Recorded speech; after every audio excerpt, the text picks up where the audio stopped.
សូមជម្រាបសួរពុកម៉ែបងប្អូនទាំងអស់គ្នាចាតើសុខសប្បាយចិត្តទេបងប្អូនចាហើយសម្រាប់វីដេអូនៅក្នុងថ្ងៃនេះខ្ញុំបានធ្វើជាឆាបចាដោយសារតែយើងឃ្លានពេកបងប្អូនចាចង់ញ៉ាំជាឆាបហើយមិនដឹងចាត្រូវធ្វើយ៉ាងម៉េចមានតែត្រូវធ្វើខ្លួនឯងសម្រាប់យើងនៅស្រុកឆ្ងាយអញ្ចឹងមិនអាចទិញជាងាយៗបានទេហើយនេះក៏ជាលើកទី1ផងដែរនៅក្នុងការធ្វើជាឆាបរបស់នាងខ្ញុំបើសិនជាមានកំហុសកុសឆ្គងត្រង់ចំណុចណាមួយក៏សូមខន្តីអភ័យទោសទុកជាមុនផងដែរបងប្អូនចេកដែលនេះខ្ញុំត្រៀមយកទុកធ្វើជាឆាប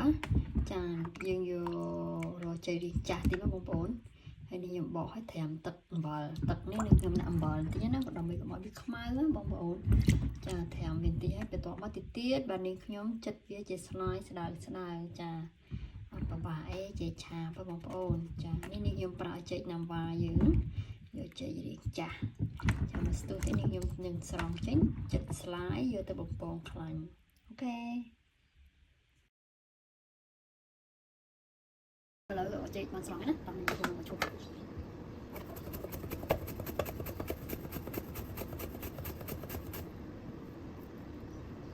ស្អាតបងប្អូនបើយើងមានបន្ទុកពីចិត្តក៏បានដែរចាមានអីជួយស្អាតក៏បានបងប្អូនឈប់ឲ្យបានយកទៅបំពងខ្លាញ់ចាសំខាន់យើងត្រូវរកចេកណាដែលចាស់ល្អបងប្អូនចេកខ្ចីចាស់ចេកទុកបើយើងធ្វើការដែរចាយើងជួយអស់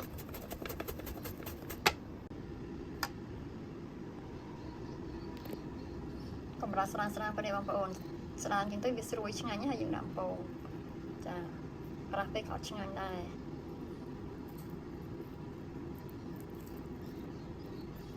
យើងទៅសោះវាកុំឲ្យជាប់គ្នាដល់ពេលជាប់គ្នាយើងបង់ខ្លាញ់ទៅវាជាប់គ្នាទៅដល់តែម្ដងចា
ស្ករស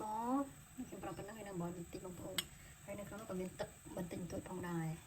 យើងសម្រាប់យកមកឆឹងចេកចាចេករបស់យើងនិយាយទៅស្ករសយើងដាក់ទៅតាមបរិមាណចេករបស់យើងដែលមានបងប្អូននេះចាក់ស្ករសចឹងទៅនេះអំបិលទឹកសម្រាប់ស្ករយើងចង់ប្រើស្ករអំពៅស្ករសនេះតែស្ករត្នោតអីចឹងក៏បានដែរបងប្អូនបើស្ករត្នោតយើងដាក់ទៅវាឆាប់ខ្លោចចាយើងដាក់កូរស្ករយើងឲ្យឡើងខាប់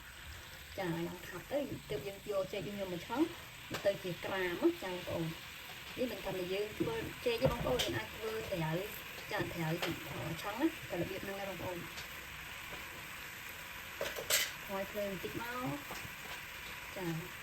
បរិមាណស្ករបងប្អូនប្រហុកផ្អែមជាងហ្នឹងដាក់ផ្អែមជាងហ្នឹងចឹងណាចានេះខ្ញុំដាក់មកឡំទៅព្រោះចេកយើងក៏មានរសជាតិផ្អែមបន្តិចដែរបងប្អូនអញ្ចឹងយើងខ្ញុំដាក់តែផ្អែមឡំតិចទៀតស្ករប៉ះមកស្ករយើងខ្ញុំដាក់ទួចទៅដូចជាបងប្អូនមានបង្ហាញហ្នឹងកូរវាឡើងជើងត្រង់តិចសិនហើយមិនឡើងជើងក្រងទេបងប្អូនសុំទៅឲ្យវាឡើងខាប់ចាឲ្យភ្លើងមើលតែវាឡើងខាប់ស្ករយើងសហើយចាក់ចេកយើងចូលទៅយើងកូរទៅនៅក៏ភ្លើងតិចដាក់ចិត្តខាប់ឲ្យបងប្អូននេះចិត្តអាចដាក់ចេករបស់យើងចូលបានណាយកកំពុះវារៀងអត់ចាតិចមែនតើស្ករបងប្អូនដោយសារតែចេករបស់នេះខ្ញុំតិចហើយអត់សូវចង់ផ្អែមខ្លាំងចាកូរដោយភ្លើងតិចតែបងប្អូនភ្លើងខ្លាំងអត់កើតទេ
តើបងប្អូនចិននេះចេកឆាបងប្អូនអើយឆ្ងាញ់ណាស់រសជាតិដូចនៅស្រុកខ្មែរយើងចឹងដូចគេធ្វើលក់ចាំបងប្អូនខ្ញុំខ្ញុំភ្លក់ឲ្យមើលថាស្រួយកម្រិតណា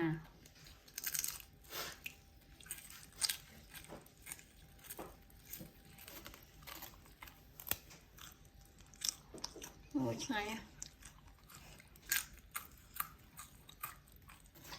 ជក់បត់តែម្ដងញ៉ាំជក់មាត់ណាអាចចេកឆាអីហ្នឹង